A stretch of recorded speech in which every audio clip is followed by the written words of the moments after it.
cookbook author and home economist Emily Richards has gone whole hog on us this morning. It's the name of a new cookbook that she's featured in. And this is a cookbook like no other I've seen before. It's called The Whole Hog, and it features pork producers, it features veterinarians, it features food processors and chefs and influencers. And it is the whole hog. It is the whole hog. It's very unique.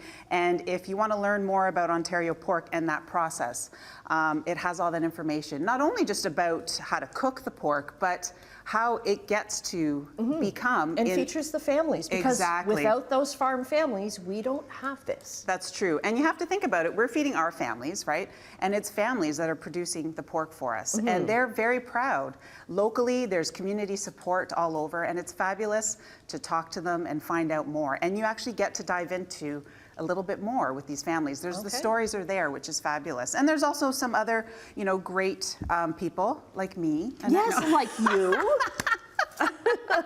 Awesome. And it's great because we can share the recipes and tell the stories, because there is a lot of pork available and some people don't know how to cook it.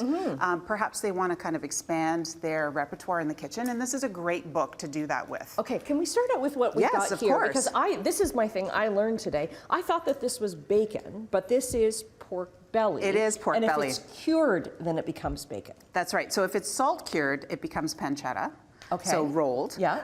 And if it's smoked and salt cured, it becomes bacon. So it really gets a different flavor dependent on what it's done. But you can actually use pork belly as is, which is delicious in recipes. Okay, we've got pork chops here. Pork chops. Pork tenderloin. Yes. And then pork sausage. Yes. So, and sausage, beautiful because you can get all different flavors. We're going to use an Italian sausage today. Okay. And this is one of the recipes I have in the book, and it's a family recipe, which I grew up making pork sausage, enjoying pork many times. My grandmother, you know, started us off on a path, and I just continue it and love sharing it. So this is sausage, and you've just taken the casing off. I've taken the casing off, and you can now actually get ground sausage meat. It's available in a lot of grocery stores on its own, and I've just sauteed it in a little bit of oil. You can start to see that little bit of fat rendering and that golden brown color. And because I love garlic, I'm adding a ton of it. We're adding 4 cloves of garlic. Now this is something, a kind of a quick weeknight meal. Pork sausage is great because right now if you're out there grilling, throw it on the barbecue, enjoy it. But this way it's great for tomato sauces or in a chili. You can really change it up. So I'm going to add a little bit of salt. I got to add some heat, some Southern Italian heat with hot pepper flakes. And this is just a bunch of rapini that I've cooked just for about 7 minutes, and then I'm going to add that in there too. Okay. So that's it. This is just a really nice, quick, you can eat this on its own. My dad used to love this with some fried eggs.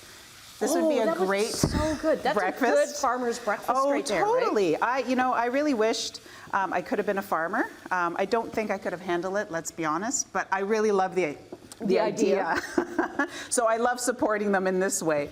And this just needs to heat through. And this is perfect. I'm going to get you to stir this in it because I'm just going to finish off the polenta. So in here I have some water and salt that I put some cornmeal in, and it's nice and liquidy.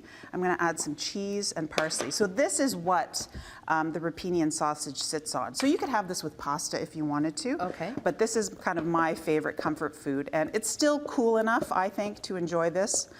Even into the summer. Okay, speaking of comfort food, we've got about a minute left, but I want to show the different, so you've got macaroni and cheese with bacon. There. Yes. You have, what are these things? I know that they involve potato chips. They do.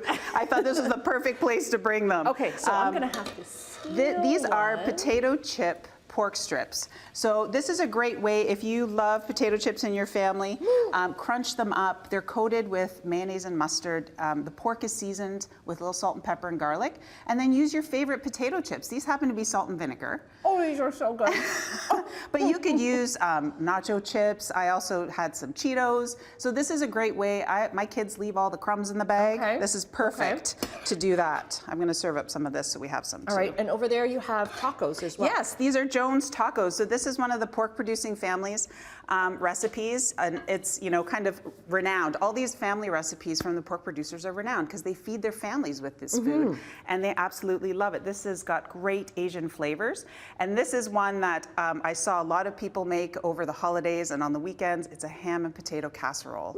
So it's got this great use of leftover ham, potatoes, cheese, You can top it with bacon if you want. I, of course, did because I love bacon. Of course. Have to excuse me while I finish this chip. Oh man, that is so good. Emily, so the book is out now. It's called The Whole Hog. Go to OntarioPork.ca. Okay. Yes. And get it. This is an awesome idea. It is. I love it. And delicious.